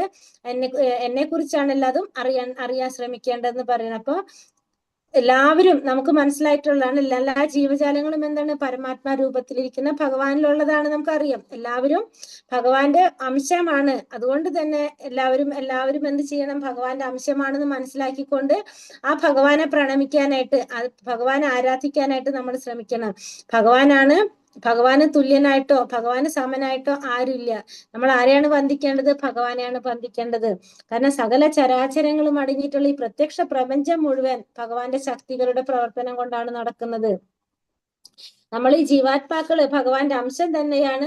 എല്ലാം പ്രവർത്തിക്കുന്നത് എങ്ങനെയാണ്? ഭഗവാൻ തന്നെയാണ് എല്ലാം പ്രവർത്തിപ്പിക്കുന്നത്. നമ്മൾ ചെയ്യുന്ന ഓരോ പ്രവർത്തികളും എല്ലാതും ആരുടെ നിയന്ത്രണത്തിൽ തന്നെയാണ്? ഭഗവാന്റെ നിയന്ത്രണത്തിൽ തന്നെയാണ്. പിന്നെ എല്ലാ വേദങ്ങളും എല്ലാം നിൽക്കുന്നത് എന്താണ്? വേദങ്ങളും ഭഗവാനെ തന്നെയാണ് പറയുന്നത്. എല്ലാ വേദങ്ങളുടെ ലക്ഷ്യം എന്താണ്? ഭഗവാനെ അറിയുക എന്നുള്ളതാണ് എല്ലാത്തിന്റെയും ലക്ഷ്യം. ഗതിർ ഭർത്ത പ്രഭു സാക്ഷി നിവാസാചരണം സുഹൃർ പ്രഭവ പ്രളയ സ്ഥാനം നിധാനം ബീജമവ്യയം. ലക്ഷ്യവും ഭരണകർത്താവും പ്രഭുവും സാക്ഷിയും വാസസ്ഥാനവും ആശ്രയവും മറ്റു മിത്രവും ഞാനാകുന്നു. സൃഷ്ടിയും സംഹാരവും എല്ലാറ്റിന്റെയും അടിസ്ഥാനവും ശാശ്വതമായ ബീജവും ഞാൻ തന്നെ. എല്ലാതും ആരിൽ തന്നെയാണ്? ഭഗവാനിൽ തന്നെയാണ്. എല്ലാത്തിന്റെ ലക്ഷ്യവും ഭരണകർത്താവും എല്ലാത്തിന്റെ സാക്ഷിയും എല്ലാതും ആര് തന്നെ? ഭഗവാൻ തന്നെയാണ്. സൃഷ്ടി നടത്തുന്നതും സംഹാരം നടത്തുന്നതും എല്ലാത്തിന്റെ അടിസ്ഥാന ബീജവും ഒക്കെ ആരാണ്? നമ്മളത് പറഞ്ഞു അല്ലെ? ഭഗവാനാണ് ആദ്യ ബീജം പ്രദാനം ചെയ്തത്, ഭഗവാനാണെന്ന് നമ്മൾ പറഞ്ഞു. അപ്പൊ എല്ലാതും ആരിൽ തന്നെയാണെന്ന് പറയുന്നത്? ഭഗവാനിൽ തന്നെയാണ്. കൃഷ്ണനാണ് എല്ലാത്തിന്റെയും ആത്യന്തികമായിട്ടുള്ള പ്രാപ്യസ്ഥാനം. ആരാണ്? ഭഗവാൻ തന്നെയാണ്. ഭഗവാനെ കുറിച്ച് അറിയാത്തവർക്കാണ് എന്ത് പിഴച്ചു പോകുന്നത്? വഴി പിഴച്ചു പോകുന്നത്. അല്ലെങ്കിൽ അല്ലാത്തവർക്ക് ഭഗവാനെ കുറിച്ച് മനസ്സിലാക്കി കഴിഞ്ഞാൽ ഉത്കൃഷ്ട ലോകങ്ങളിലേക്ക് പോകാൻ സാധിക്കും. നമുക്ക് എന്ത് വരാണ്? നമുക്ക് കുറെ മാറ്റങ്ങൾ നമുക്ക് സംഭവിക്കും. നമ്മൾ ഒന്നിലേക്ക് ഉത്കൃഷ്ട ലോകങ്ങളിലേക്ക് പോകാം, അല്ലെങ്കിൽ ഭഗവാന്റെ ധാമത്തിലേക്ക് പോകാം. മരണങ്ങളില്ലാത്തൊരവസ്ഥയിലേക്ക് നമുക്ക് പോകാം. അല്ലാത്തവർക്കാണ് എന്ത് സംഭവിക്കുന്നത്? വഴി പിഴച്ചു പോകുന്നത് അല്ലാത്തവർക്കാണ്. ഭഗവാനെ കുറിച്ച് മനസ്സിലാക്കിയവർക്ക് എന്ത് സംഭവിക്കുന്നില്ല? അങ്ങനെ ഒരു പ്രോബ്ലം വരുന്നില്ല. അവർക്ക് ഉത്കൃഷ്ട ലോകങ്ങളിലേക്ക് പോകാനായിട്ട് സാധിക്കും. തപാമ്യമഹമഹം വർഷം നിഗ്രഹ്ണ സൃജാമി ച അമൃതം ചൈവ മൃത്യുശ്ച സദാ സച്ചാഹം അർജുന. അല്ലയോ അർജുന, ഞാൻ ഊർജം പ്രദാനം ചെയ്യുന്നു. മഴ പെയ്യ്ക്കുന്നതും നിർത്തുന്നതും ഞാൻ തന്നെയാണ്. ഞാനാണ് അമൃതവും മൃത്യുവും ആത്മാവും ജഡവസ്തുവും എന്നിലാണ്. അപ്പൊ ഊർജം പ്രദാനം ചെയ്യുന്നതും ആരാണ്? ഭഗവാൻ തന്നെയാണ്. മഴ പെയ്യ്ക്കുന്നതും ഭഗവാനാണ്, മഴ നിർത്തുന്നതും ഭഗവാനാണ്. അമൃതമായിട്ടുള്ളതും മരണമില്ലാത്തൊരവസ്ഥയും മൃത്യുവും ആര് തന്നെ? ഭഗവാൻ തന്നെ. ആത്മാവും ഭഗവാനാണ്, ആ ജഡവസ്തുവും ആരിലാണ്? ഭഗവാനിൽ തന്നെയാണ്. അപ്പൊ ഭഗവാന്റെ വിവിധ ശക്തികൾ നമുക്ക് കഴിഞ്ഞതിൽ പറഞ്ഞു. സൂര്യൻ വെളിച്ചം തരുന്നത് സൂര്യനെ പറഞ്ഞു. പിന്നെ സൂര്യനായാലും വൈദ്യുതി ആയാലും ഇതെല്ലാം വെളിച്ചം പരത്തുന്നുണ്ട് അല്ലെ. അപ്പൊ വേനൽക്കാലത്ത് മഴ പെയ്യിക്കാതെ തടയുന്നതും മഴക്കാലത്ത് മഴ പെയ്യിക്കുന്നതും എല്ലാം ആരുടെ ശക്തിയാണ്? ഭഗവാന്റെ തന്നെ ശക്തിയാണ്. അതുപോലെ തന്നെ ആത്മാവുമാര് തന്നെയാണ്, പദാർത്ഥവും ഒക്കെ ഭഗവാൻ തന്നെയാണെന്ന് പറയുന്നത്. പിന്നെ അത് മാത്രല്ല, പിന്നെന്താ പറഞ്ഞത്? മഴ പെയ്യിക്കുന്നതും നിർത്തുന്നതും മരണത്തെ മൃത്യുരൂപത്തിൽ വരുന്നതും ഭഗവാൻ തന്നെയാണെന്ന് ഭഗവാൻ പറയണത്. ഇതൊക്കെ ഭഗവാന്റെ തന്നെ ശക്തികളിലൂടെയാണ് ഇതൊക്കെ നടക്കുന്നത് പറയാണ്. ത്രൈവിത്യമാം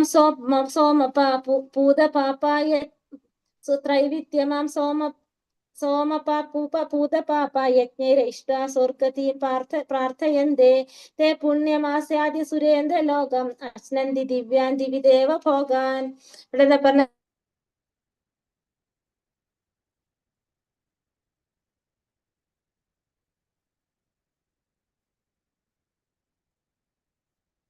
സ്വർഗത്തിൽ ജനിച്ച് അവർ ദിവ്യ സുഖങ്ങൾ അനുഭവിക്കുന്നു. അപ്പൊ സ്വർഗീയ സുഖങ്ങൾ ആഗ്രഹിച്ചുകൊണ്ട് എന്താ ചെയ്യുന്നത്? വേദപഠനം നടത്തുന്നവരും പിന്നെ സോമപാനം ചെയ്യുന്നവരും ആരെ തന്നെയാണ് ആരാധിക്കുന്നത്? ഭഗവാനെ തന്നെയാണ്. സോമപാനം എന്ന് വെച്ചിട്ടുണ്ടെങ്കിൽ സോമരസം കുടിക്കുക. ഒരു എന്താ പറയാ, ഇപ്പൊ ഒരു പ്രത്യേക തരം ചെടിയിൽ നിന്ന് എടുക്കുന്ന ഒരു ഔഷധമാണ്, അങ്ങനത്തെ എന്ത് സംഭവമാണെന്ന് പറഞ്ഞിട്ടുള്ളത്. അപ്പൊ ഈ സോമപാനം ചെയ്യുന്നവരും ആരെ തന്നെയാണ് ആരാധിക്കുന്നത്? ഭഗവാനെ തന്നെയാണ് ആരാധിക്കുന്നത്. പിന്നെ അതേപോലെ തന്നെ പാപഫലങ്ങളിൽ നിന്ന് മുക്തരായി പുണ്യലോകമായ ഇന്ദ്രന്റെ സ്വർഗത്തിൽ ജനിച്ചവർ ദിവ്യസുഖങ്ങൾ അനുഭവിക്കുന്നു. കാരണം പുണ്യകർമ്മങ്ങൾക്ക് വേണ്ടിയിട്ട് ഫലം അനുഭവിക്കാൻ വേണ്ടിയിട്ട് ഭഗവാനെ ആരാധിച്ചു കഴിഞ്ഞാൽ അവർക്ക് ആ പുണ്യഫലം അനുഭവിക്കാനായിട്ട് അവരെവിടേക്ക് പോവാണ്? ഇന്ദ്രന്റെ ലോകത്തിൽ പോയിട്ട് പുണ്യം അനുഭവിച്ചതിന് ശേഷം വീണ്ടും അവരെന്ത് ചെയ്യേണ്ടി വരാണ്? വീണ്ടും ഈ ലോകത്ത് തന്നെ ജനിക്കേണ്ടതായിട്ട് വരാണ്. അപ്പൊ ഇവിടെ എന്താ നമ്മളടുത്ത് പറഞ്ഞു വരുന്നത്? സ്വർഗീയ സുഖങ്ങൾ കാംക്ഷിച്ചുകൊണ്ട് വേദപഠനം നടത്തുന്നവരും സോമപാനം ചെയ്യുന്നവരും മറ്റൊരു വിധത്തിൽ ഭജിക്കുന്നത് ആരെ തന്നെയാണ്? എന്നെ തന്നെയാണ് ഭജിക്കുന്നത്. പാപഫലങ്ങളിൽ നിന്ന് മുക്തരായി പുണ്യലോകമായിട്ടുള്ളവരെ ഇപ്പൊ പാപങ്ങളൊക്കെ ഇല്ലാണ്ടായിട്ട് ഇന്ദ്രന്റെ ലോകത്തില് ജനിച്ച് അവർക്ക് ആ സുഖങ്ങൾ അനുഭവിക്കാനായിട്ട് സാധിക്കും. തേതം ഭൂക്ത സ്വർഗലോകം വിശാലം ക്ഷീണേ പുണ്യേ മർത്യലോകം വിശന്തി ഏവം ത്രയീ ഏയം ത്രയീ ധർമ്മ മനുപ്രപന്ന ഗതാഗതം കാമകാമാലഭന്തേ. ഇങ്ങനെ സ്വർഗീയങ്ങളായ ഇന്ദ്രിയ സുഖങ്ങൾ ഒട്ടേറെ അനുഭവിച്ച് തങ്ങൾ ചെയ്ത പുണ്യകർമ്മങ്ങളുടെ ഫലമെല്ലാം നഷ്ടപ്പെടുമ്പോൾ അവർ എന്ത് ചെയ്യാണ്? അവർ ഈ നശ്വരമായ ഭൂമിയിലേക്ക് തിരിച്ചു വരുന്നു.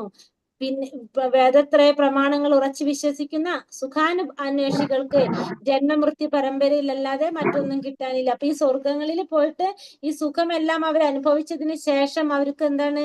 അവർ വീണ്ടും ഈ പുണ്യകർമ്മങ്ങളൊക്കെ അനുഭവിച്ചതിന് ശേഷം അതിന്റെ ഫലമെല്ലാം തീരുമ്പോൾ അവർക്ക് എവിടേക്ക് വരേണ്ടതായിട്ട് വരാണ്?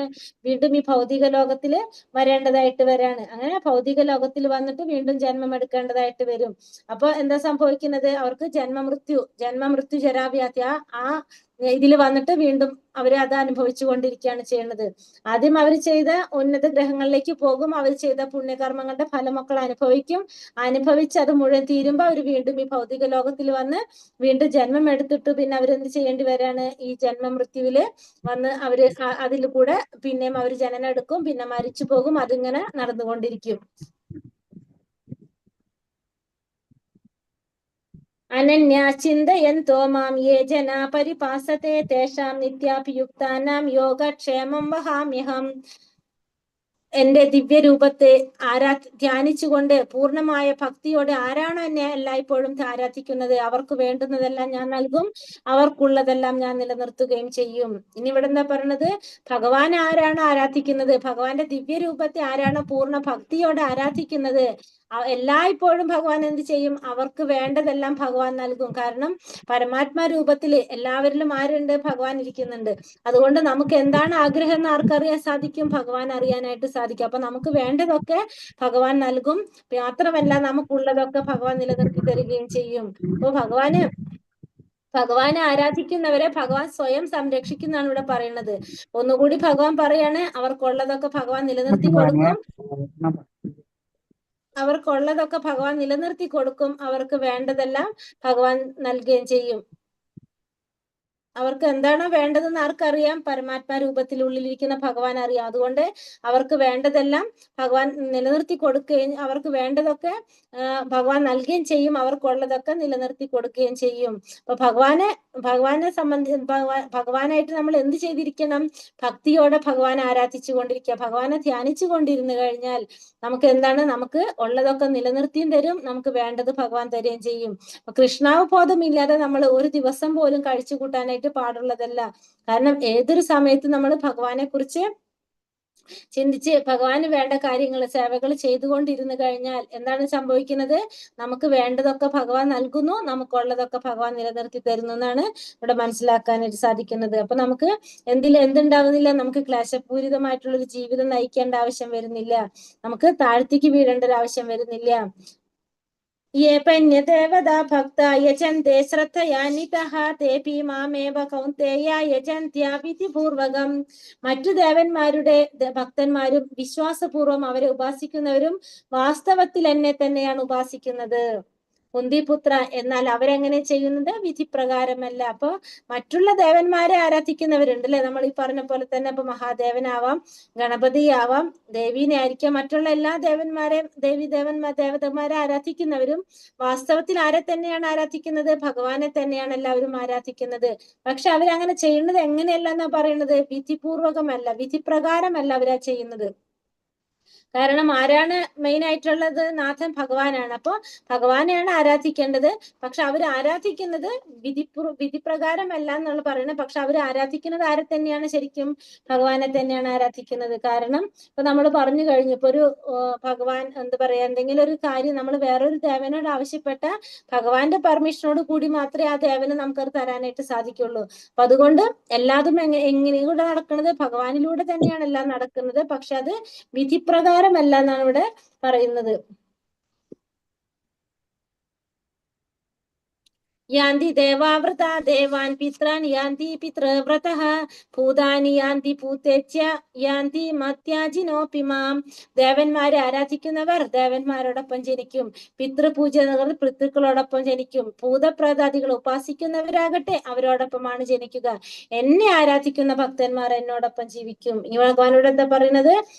ദേവന്മാരെ ആരാധിക്കുന്നവർ എവിടേക്കാ പോകണത്? ദേവന്മാരുടെ ലോകത്തേക്കാണ് പോകുന്നത്. പിതൃപൂജ നടത്തുന്നത് അവരുടെ ലോകത്തിലേക്ക് പോകും. പിന്നെ ഭൂതപ്രേതാദികൾ ആരാധിക്കുന്നവര് അവരോടൊപ്പമായിരിക്കും പോയി ജനിക്കുന്നത്. പക്ഷെ ഭഗവാൻ ആരാധിക്കുന്നവരാണ് എവിടേക്ക് പോകുന്നത്?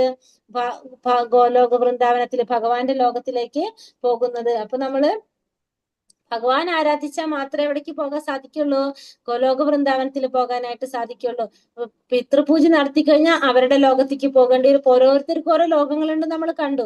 ഭൂതപ്രേതാദികൾ ആരാധിച്ചു കഴിഞ്ഞാൽ അവരുടെ ലോകത്തേക്ക് പോകേണ്ടി വരും. ദേവന്മാരെ ആരാധിച്ചു കഴിഞ്ഞാൽ അവരുടെ ഒപ്പമായിട്ട് പോയിട്ട് ജന്മം എടുക്കേണ്ടതായിട്ട് വരും. അപ്പൊ ആരെയാണ് ആരാധിക്കുന്നത്? അവരുടെ അടുത്തേക്കാണ് നമ്മൾ പോകേണ്ടതായിട്ട്, അവരുടെ ലോകത്താണ് നമ്മൾ പോയിട്ട് ജന്മം എടുക്കേണ്ടതായിട്ട് വരുന്നത്. പത്രം പുഷ്പം ഫലം തോയം യോമേ ഭക്ത്യാ പ്രയച്ഛതി തദഹം ഭക്തിയുപഹൃത അശ്നാമി പ്രയതാത്മനഃ. സ്നേഹത്തോടും ഭക്തിയോടും കൂടി ഒരാൾ എനിക്ക് അർപ്പിക്കുന്നത് എന്തും, അത് ഇലയോ പൂവോ ഫലമോ ജലമോ എന്തുമാകട്ടെ, ഞാൻ അത് സ്വീകരിക്കും. അപ്പൊ സ്നേഹത്തോടും ഭക്തിയോടും കൂടി ഭഗവാൻ എന്തർപ്പിച്ചാലും, അതൊരു ഇലയായാലും ഒരു പൂവായാലും ഒരു ജലമോ ഫലം എന്തായിക്കോട്ടെ, അത് ഭഗവാൻ സ്വീകരിക്കുന്നവർ. എന്തൊക്കെ ഭഗവാൻ അർപ്പിക്കണം എന്ന് പറഞ്ഞ പത്രം പുഷ്പം ഫലം തോയം. പത്രം എന്ന് വെച്ചിട്ടുണ്ടെങ്കിൽ ഇല, തുളസിയിലാണ് ഉദ്ദേശിക്കുന്നത്. പുഷ്പം എന്ന് വെച്ചാൽ പൂക്കള്, പിന്നെ പത്രം പുഷ്പം ഫലങ്ങള്, അതായത് ഫലമൂലാദികളിൽ നമ്മുടെ ഫ്രൂട്ട്സും കാര്യങ്ങളൊക്കെ. തോയം എന്ന് പറഞ്ഞാൽ വെള്ളം, ജലമാണ് ഉദ്ദേശിക്കുന്നത്. അപ്പൊ പത്രം പുഷ്പം ഫലം തോയം, ഈ 4 കാര്യങ്ങൾ സ്നേഹത്തോടും ഭക്തിയോടും കൂടി ഭഗവാൻ അർപ്പിക്കുക. എങ്ങനെയാണ് ഭഗവാൻ അർപ്പിക്കേണ്ടതെന്ന് ഭഗവാൻ പറയുന്നുണ്ട്. എങ്ങനെയായിരിക്കണത്? സ്നേഹത്തോടും ഭക്തിയോടും കൂടിയിട്ട് സ്നേഹത്തോടും ഭക്തിയോടും കൂടിയിട്ടായിരിക്കണം അത് ഭഗവാൻ അർപ്പിക്കേണ്ടത്. അങ്ങനെയാണെങ്കിൽ ഭഗവാൻ അത് സ്വീകരിക്കുന്ന പറയുന്നത്. അപ്പൊ ഭഗവാനെ എങ്ങനെ ആരാധിക്കണം എന്നാണ് ഭഗവാൻ ഈ ശ്ലോകത്തിലൂടെ പറഞ്ഞു തരുന്നത്. എങ്ങനെയാണ്? പത്രം, പുഷ്പം, ഫലം, തോയം. ഇത് സാധാരണ എല്ലാവർക്കും ചെയ്യാൻ പറ്റുന്ന ഒരു കാര്യമാണ്. അതായത് ഇപ്പൊ പൈസ ഉണ്ടെങ്കിൽ പറഞ്ഞത് എന്നോടാണോ പറയുന്നത്? പത്രം കേട്ടില്ല മാതാജി. പത്രം എന്നുള്ളതിന്റെ മീനിങ് എന്ത് പറഞ്ഞത്? ഇലകള്, തുളസിയില. Okay okay. പത്രം, ഇലകൾ എന്ന് ഉദ്ദേശിക്കുന്നത് തുളസിയില മെയിനായിട്ട്. പത്രം, പുഷ്പം, ഫലം, തോയം. ഇത് എല്ലാ വീട്ടിലും ഉണ്ടാവുന്നതാണ് അല്ലെ. നമുക്ക് ഇതിൽ പൈസ ഉള്ളവരുടെ വീട്ടിലോ പൈസ ഇല്ലാത്തവരുടെ വീട്ടിലോ ഒന്നുമില്ല. എല്ലാവരുടെ വീട്ടിലും എന്തുണ്ടാവും? തുളസി ഉണ്ടാവും, പുഷ്പങ്ങൾ ഉണ്ടാവും, പിന്നെ ഫലങ്ങൾ, ഒന്നെങ്കിലും ഒരു പഴമെങ്കിലും നമ്മളെ വീട്ടിലുണ്ടാവാം, പിന്നെ തോയം, വെള്ളം. ഇതിൽ ഏതായാലും എങ്ങനെയാ സ്നേഹത്തോടും ഭക്തിയോടും കൂടി ഭഗവാൻ അർപ്പിച്ചു കഴിഞ്ഞാൽ അത് ഭഗവാൻ സ്വീകരിക്കുന്ന പറയണം. അപ്പൊ എങ്ങനെയാണ് ഭഗവാൻ ആരാധിക്കേണ്ടതെന്നാണ് ഭഗവാൻ ഇതിൽ പറയുന്നത്. അപ്പൊ സ്നേഹത്തോടും ഭക്തിയോടും കൂടി, അങ്ങനെ ഒരു കണ്ടീഷനെ ഭഗവാൻ പറയുന്നുള്ളൂ. സ്നേഹത്തോടും ഭക്തിയോടും കൂടി എനിക്ക് അർപ്പിക്കുന്നത് എന്തും ഭഗവാൻ സ്വീകരിക്കും, ഞാൻ സ്വീകരിക്കുന്ന പറയണത്. ഇതെല്ലാവർക്കും സാധിക്കുന്ന ഒരു കാര്യമാണ്. കാരണം എങ്ങനെ സമർപ്പിക്കണം എന്ന് മാത്രമുള്ളത്, സ്നേഹത്തോടും ഭക്തിയോടും കൂടി അർപ്പിക്കണം എന്ന് മാത്രമേ പറയുന്നുള്ളൂ. അത് ഭഗവാൻ അർപ്പിക്കുന്നതോടുകൂടി ഭഗവാൻ എന്ത് തരാണ് നമുക്ക്? ഭഗവാന്റെ കാരുണ്യം ഭഗവാൻ നമുക്ക് തരാണ്. ഭഗവാൻ കാരുണ്യം തരാണ് നമുക്ക്. ശരിക്കും ഇത് ഭഗവാൻ ഇതിന്റെ ഒന്നും ഒരു ആവശ്യമില്ല. പക്ഷെ ഭഗവാൻ എന്തിനാ നമ്മളോട് ഇത് പറയുന്നത്? നമ്മളെ പരിശുദ്ധരാക്കാൻ വേണ്ടിയിട്ടാണ് ഭഗവാൻ ഇതെല്ലാം പറയുന്നത്. ശരിക്കും ഭഗവാൻ ഇതിന്റെ വല്ല ആവശ്യമുണ്ടോ? കാരണം ഈ പ്രപഞ്ചത്തിന്റെ സൃഷ്ടാവ് ഭഗവാനാണ്. ഭഗവാനാണ് എല്ലാത്തിനും സൃഷ്ടിച്ചിരിക്കുന്നത്. ഇപ്പൊ നമ്മൾ കൊണ്ട് ഒരു പത്രം വെച്ചാലോ, ഒരു തുളസിയില കൊടുത്താലോ, കുറച്ച് പുഷ്പങ്ങൾ അർപ്പിച്ചാലോ, അല്ലെങ്കിൽ എന്തെങ്കിലും ഫ്രൂട്ട്സ് കൊണ്ട് നിവേദിച്ചാലോ, ഒത്തിരി വെള്ളം വെച്ചാലോ ഭഗവാൻ ഒന്നുമില്ല. പക്ഷെ എന്താണ്? നമുക്ക് വേണ്ടിയിട്ടാണ് ഭഗവാൻ ഈ പറയുന്നത്. ഭഗവാന് വേണ്ടിയിട്ടല്ല ഈ പറയുന്നത്, നമ്മൾക്ക് വേണ്ടിയിട്ട്, നമ്മൾ പരിശുദ്ധരാകാൻ വേണ്ടിയിട്ടാണ് ആര് ഈ പറയുന്നത്? ഭഗവാൻ ഈ പറയുന്നത്.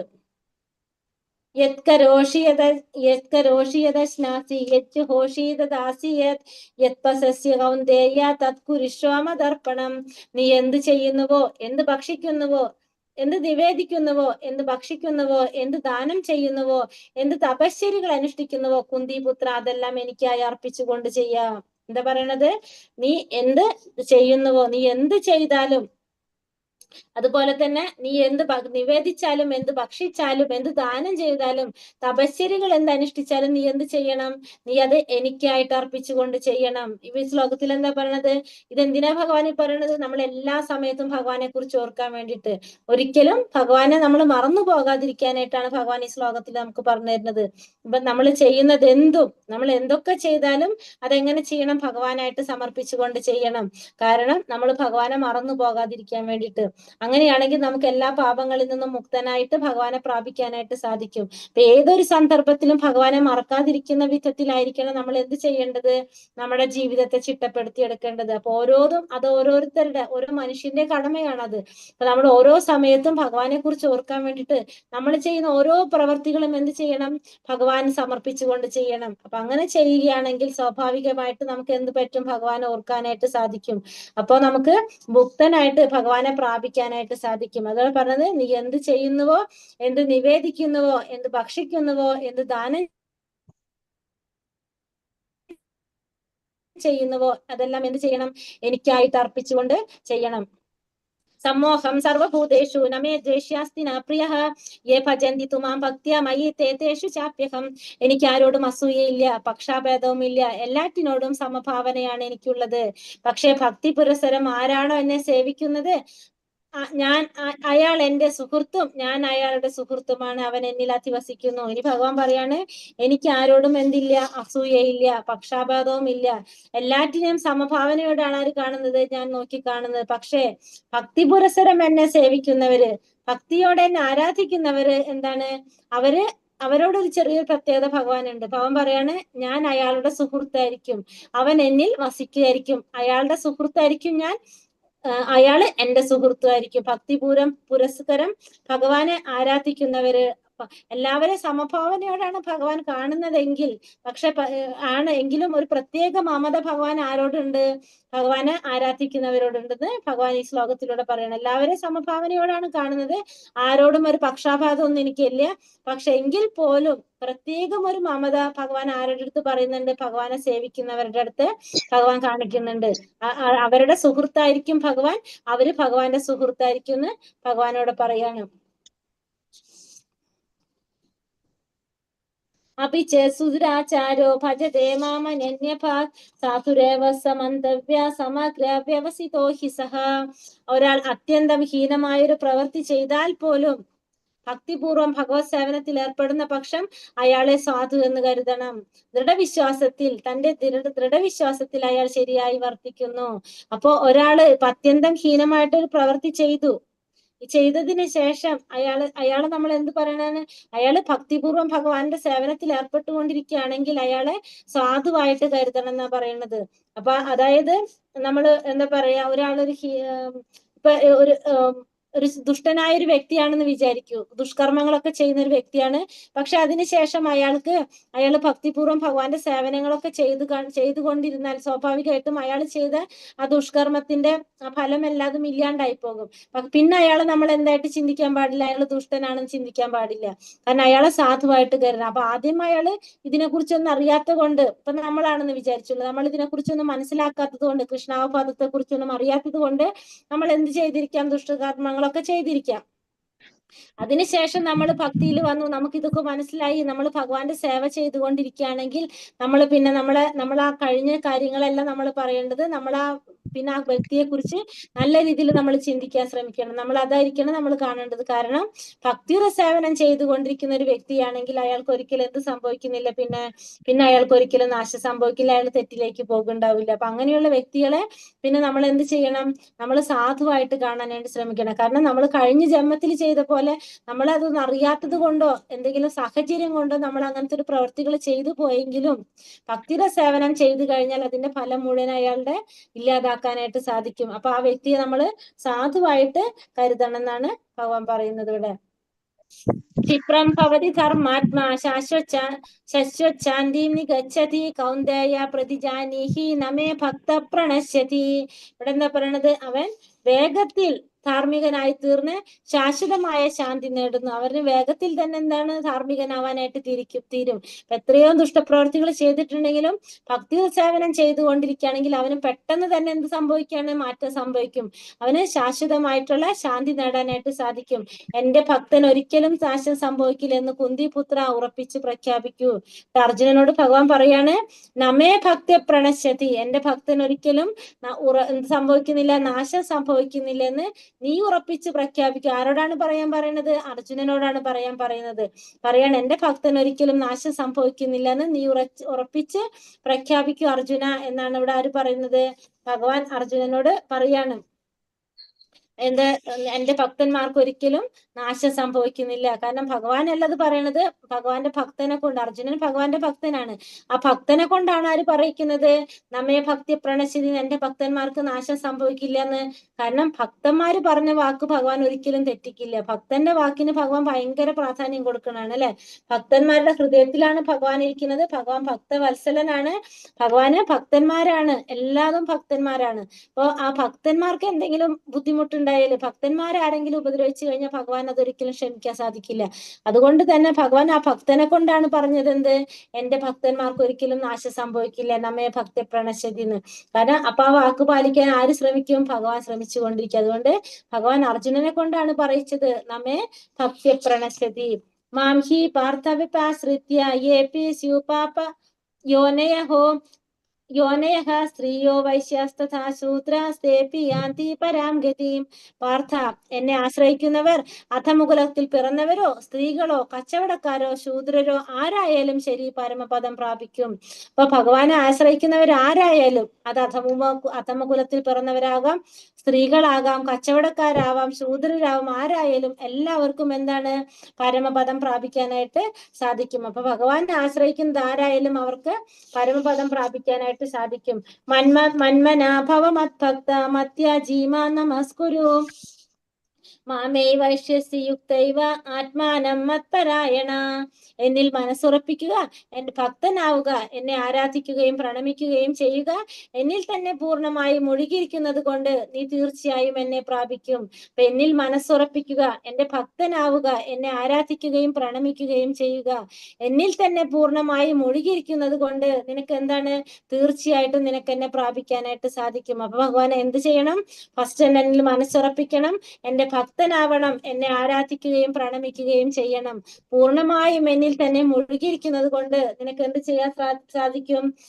എന്നെ പ്രാപിക്കാനായിട്ട് സാധിക്കും എന്നാണ് ഭഗവാനോട് പറയണത്. നമുക്ക് അതിന് വേണ്ടിയിട്ട് നമ്മൾ നവവിധ ഭക്തികളൊക്കെ നമ്മൾ പറഞ്ഞു. ശ്രവണം, കീർത്തനം, സ്മരണം, പാദസേവനം, അർച്ചനം, വന്ദനം, ദാസ്യം, സാഖ്യം, ആത്മനിവേദനം. അപ്പൊ ഇങ്ങനെ പല രീതിയിൽ നമുക്ക് എന്ത് ചെയ്യാൻ സാധിക്കണം? ഭഗവാനെ തന്നെ എപ്പോഴും ചിന്തിച്ചു കൊണ്ടിരിക്കുക. പിന്നെ നമ്മൾ പറഞ്ഞു ചെയ്യുന്ന ഓരോ പ്രവൃത്തികളും ഭഗവാനായിട്ട് അർപ്പിച്ചുകൊണ്ട് ചെയ്യണമെന്ന് പറഞ്ഞു അല്ലെ. നീ എന്ത് ചെയ്യുന്നുവോ, എന്ത് നിവേദിക്കുന്നുവോ, എന്ത് ഭക്ഷിക്കുന്നുവോ, ഇതൊക്കെ ചെയ്യുമ്പോൾ, എന്ത് തപശ്ചര്യകൾ അനുഷ്ഠിക്കുന്നുവോ, ദാനം ചെയ്യുന്നുവോ എനിക്കായി അർപ്പിച്ചുകൊണ്ട് ചെയ്യുക. അപ്പൊ എന്താണ്? ഏതൊരു സമയത്തും ഭഗവാൻ ഓർക്കാനായിട്ട് സാധിക്കും. അങ്ങനെയൊക്കെ ചെയ്തു കഴിഞ്ഞാൽ തീർച്ചയായും നിനക്ക് എന്നെ പ്രാപിക്കാൻ സാധിക്കുന്നതാണ് ഭഗവാനോട് പറയണത്. ഹരേ കൃഷ്ണ കൃഷ്ണ കൃഷ്ണ ഹരേ ഹരേ, ഹരേ രാമ രാമ രാമ ഹരേ ഹരേ. വാഞ്ചാകൽപതരൂപേശ്ച കൃപാ സിന്ധോഭ്യ ഏവച പതിതാനാം പാവനേഭ്യോ വൈഷ്ണവേഭ്യോ നമോ നമ. അനന്തകോടി വൈഷ്ണവൃന്ദി കി ജയ്. ശ്രീല പ്രഭുപാദി കി ജയ്. ശ്രീല ഗുരുദേവ് കി ജയ്. നിതായ് ഗൗരപ്രമാനന്ദേ. ഹരി ഹരി ബോൽ. ഹരേ കൃഷ്ണ. എല്ലാവർക്കും നന്ദി. നന്ദി. ഹരേ കൃഷ്ണ. ഹരേ കൃഷ്ണ മാതാജി. ക്വസ്റ്റ്യൻ ആൻസർ നോക്കാം നമുക്ക്. ഓക്കെ. നെറ്റ് എങ്ങനെയാന്ന് അറിയുന്നില്ലല്ലോ. ക്വസ്റ്റ്യൻസ് നിങ്ങൾ വായിക്കേണ്ടി വരും. എൻ്റെ ക്വസ്റ്റ്യൻസ് മൊബൈലിലല്ലെന്ന്. എങ്ങനെയുള്ളവർക്കാണ് ഭഗവാനെ പ്രാപിക്കാൻ സാധിക്കില്ല എന്ന് പറയുന്നത്? ഭഗവാൻ പറയുന്നത് എങ്ങനെയുള്ളവർക്കാണ് ഭഗവാനെ പ്രാപിക്കാൻ സാധിക്കാത്തത്? ഇല്ലാത്തവർക്ക്, അവിശ്വാസികൾക്ക്, ഇല്ലാത്തവർക്ക്, വിശ്വാസം ഇല്ലാത്തവർക്ക്, അവിശ്വാസികൾക്ക്.